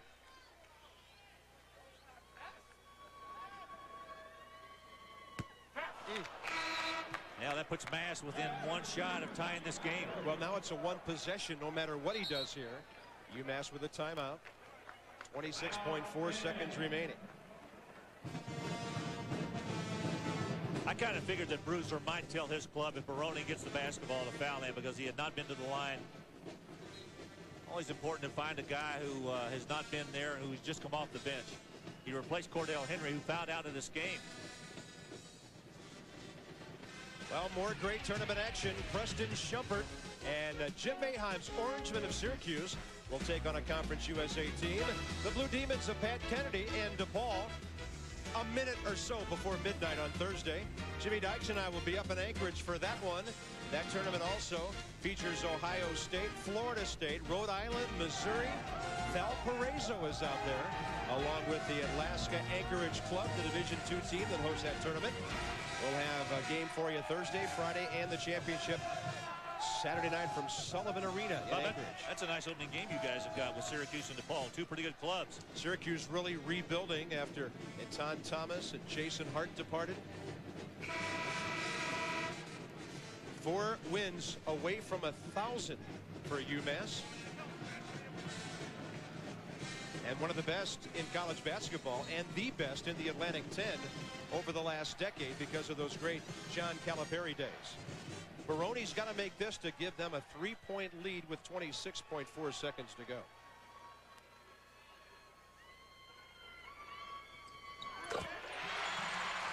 That's a big one. Mass has got to go for a 3. Now you play your defense. Get out beyond that 3-point stripe. That's an illegal screen. I think Blizzard's going to pick it up. I think it was an illegal screen. Ronell Blizzard moving on the pick, his second of the night. And now with 18.4 seconds to go, Marquette could almost ice it with free throws. Watch it again now. You'll see right here, Crooks has got the ball. He looks into the corner. The foul was by Blizzard as Baroni was making the cut across. Here's Bruiser's reaction. He's going, what? Well, I'll tell you, he works that sideline. Monty Mack trying to keep his coach from getting a tee. Brian Baroni back to the line.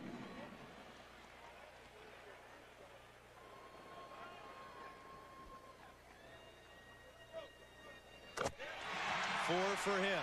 That is huge because now it's a 2-possession game. I tell you what, you're going to look in the box score tomorrow and see Brian Baroni's numbers in there. You're going to think, well, he played pretty well. He played a terrific game tonight. Defensively, he was all over the floor, really hawking these UMass guards. Final 15 seconds. Crooks looking for Mack. Ball deflected. I think Baroni, he was out of bounds. May have been on the end line when he had possession for just an instant.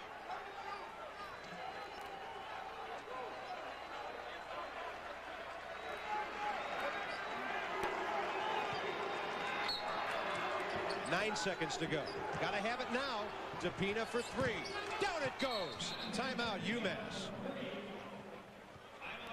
Well, with 5.1 seconds left, they've got to foul immediately unless they can deny the ball again and get it like they've done 3 times tonight, not allowing Marquette to throw the ball in. Pretty good job by Monty Mack looking out there to Crooks. Crooks sees DePina. Baroni leaves him. DePina, who has had a terrific second half. In fact, he's really been the star in the last 20 minutes of this game. Wants the timeout immediately. Good call. Jonathan DePina, second half. There he is, middle of your screen. 4 for 4 from the field. Perfect in free throws. And UMass really warming up its 3-point shooting in their opener. They were a respectable 3 for 9 against Iona. While Marquette was only 4 out of 14 and losing to South Alabama, they've got a chance to even their record right here if they have a good possession and take care of these last 5.1 seconds. Baroni. Express lunch for $2.99. From the fabulous Bradley Center in downtown Milwaukee, it's college basketball action, Conference USA style. The St. Louis Billikens take on the Marquette Golden Eagles. Good evening, everybody, and welcome. I'm Pat Hughes along with Marquette Hall of Famer George Thompson. George, it's going to be rocking here tonight. There's going to be a big crowd on hand for Marquette's conference